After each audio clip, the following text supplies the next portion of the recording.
আপনারা দেখছেন news now, খবরের নতুন ভাষা।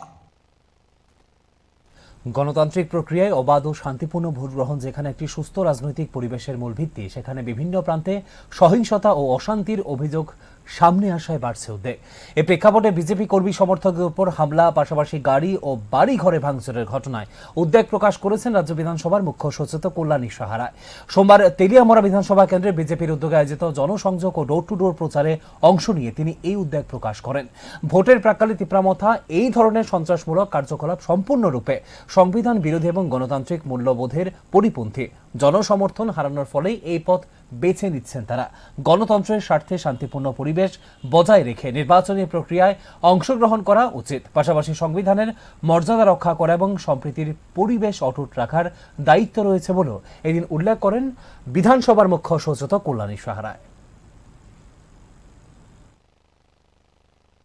রাজ্যের যেখানে যেখানে এবার টিটিআইডিসি নির্বাচন হচ্ছে সেখানে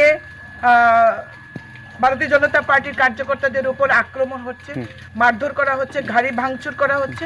এমনকি আমাদের মাননীয় মন্ত্রী জনজাতি কল্যাণ দপ্তরের বিকাশ দেববর্মার উপর গতকালকেও মুঙ্গিয়াকামিতে তাকে আটকে রাখা হয়েছে। এটা ভালো লক্ষণ নয়। মানুষ তখনই এই সমস্ত কাজ করে যখন পায়ের নিচে মাটি সরে যায়। আমরা বুবাগ্রাকে ধন্যবাদ জানাবো, তিনি আবেদন করেছেন মিডিয়াতে যে এই ধরনের ঘটনা, এই ধরনের মারদাঙ্গা যাতে না হয়।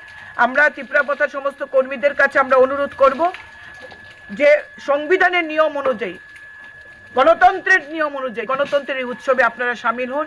মানুষকে মানে তার ইচ্ছা অনুযায়ী তাকে ভোট দিতে আপনারা সাহায্য করুন, কারণ মারদাঙ্গা করে, মারপিট করে কখনো কারুর ভালো হয় না।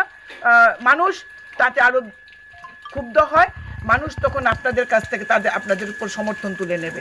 সুতরাং আমরা চাইব সুস্থ পরিবেশে মানুষ যেন গণতন্ত্রের এই মহান উৎসবে মানুষ সামিল হতে পারে।